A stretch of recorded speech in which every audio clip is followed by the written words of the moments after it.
क्यों जिंदा नहीं बचता कैलाश पर्वत पर चढ़ने वाला? इसके पीछे का क्या है कारण? आज हम आपको ये कहानी बताएंगे और इसके साथ ही कैलाश पर्वत के रहस्यों का खुलासा भी करेंगे। लेकिन इसके लिए आप इस वीडियो को अंत तक जरूर देखिएगा और इसके साथ ही हमारे चैनल रहस्य को सब्सक्राइब करेगा, क्योंकि हम रहस्यों से भरी वीडियो रोजाना आपके लिए लाते हैं। वैसे देखा जाए तो हमारे हिंदू समाज में कैलाश पर्वत को भगवान शिव का निवास स्थान बताते हैं। इसीलिए कैलाश का नाम ही अपने आप में इतना पवित्र हो जाता है, जिससे लाखों लोगों की आस्था जुड़ी हुई है। इसके अलावा कैलाश पर्वत बौद्ध और जैन धर्म के लिए अति महत्वपूर्ण है। जैन अनुयायियों का मानना है कि उनके गुरु ऋषभ देव ने कैलाश पर्वत पर ही ज्ञान प्राप्त की थी, यही उन्हें निर्वाण की प्राप्ति हुई। लेकिन आपको ये जानकर आश्चर्य होगा कि कैलाश पर्वत अपने आप में एक रहस्य है। कैलाश पर्वत से जुड़े ऐसे कई तथ्य हैं जिन्हें आज तक कोई नहीं सुलझा पाया।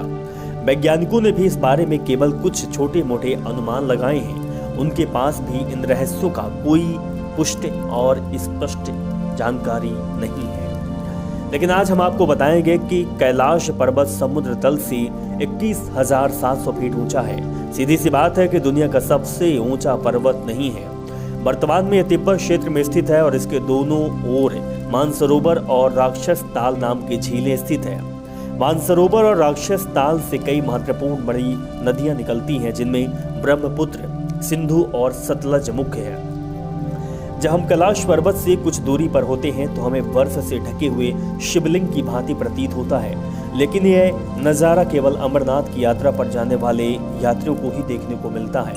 आश्चर्य की बात यह है कि दुनिया का सबसे ऊंचा पर्वत ना तो होने के बावजूद भी कैलाश पर्वत पर कोई नहीं चढ़ सकता, जबकि दुनिया की सबसे ऊंची चोटी माउंट एवरेस्ट पर आज तक 5,000 से भी ज्यादा लोग चढ़ चुके हैं, लेकिन कैलाश पर्वत में कोई नहीं चढ़ा। शास्त्रों में भी कहा जाता है कि कैलाश पर्वत पर कोई जीवित व्यक्ति नहीं चढ़ सकता, क्योंकि कैलाश पर्वत भगवान शिव का स्थान है। इसीलिए यह मोक्ष का धाम है। इसीलिए केवल पवित्र आत्मा ही निवास कर सकती है। आज तक देखा गया है कि जिस भी व्यक्ति ने कैलाश पर्वत पर चढ़ने की कोशिश की है तो रास्ते में ही रहस्यमयी तरीके से उसकी मृत्यु हो जाती है।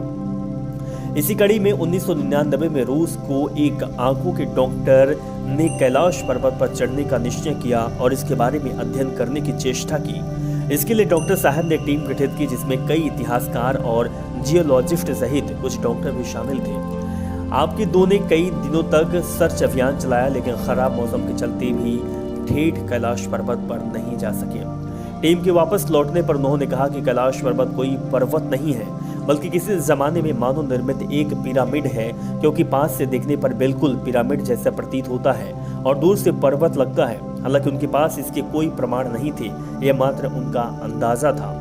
कुछ लोग जिन्होंने कैलाश पर्वत पर चढ़ने की कोशिश की, उनका कहना है कि जब वे कैलाश पर्वत के पास होते हैं तो वहां समय तेजी से गुजरता है। इसके लिए कुछ प्रयोग भी किए गए, जिसमें सामने आया कि एक सामान्य मनुष्य के नाखून एक हफ्ते में जितने बढ़ते हैं, कैलाश पर्वत के पास उतने ज्यादा नाखून मात्र 2 दिन में बढ़ जाती हैं। हालांकि पृथ्वी पर तो समय एक समान स्तर माना जाता है, इसीलिए कैलाश पर्वत पर समय आगे हो ऐसा संभव नहीं है।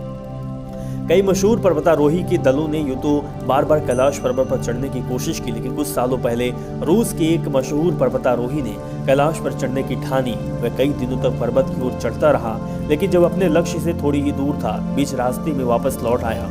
उससे वापस लौटने का कारण पूछा गया तो उसने बताया कि जो मेरा लक्ष्य मेरे सामने था और मेरी मंजिल बिल्कुल पास खड़ी थी, तब मेरे शरीर में विशेष कंपकपी छूट गई।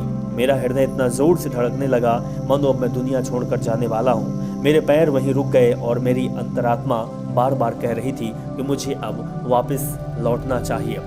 वैसे तो इतिहास में कोई भी कैलाश पर नहीं चढ़ सका, लेकिन इतिहास में दावा किया जाता है कि 11वीं सदी में एक व्यक्ति ने कैलाश की चढ़ाई की थी, लेकिन आज तक उसके बाद कोई कैलाश पर नहीं चढ़ा। कैलाश पर्वत के बारे में आपका क्या कहना है, कमेंट कर जरूर बताएं।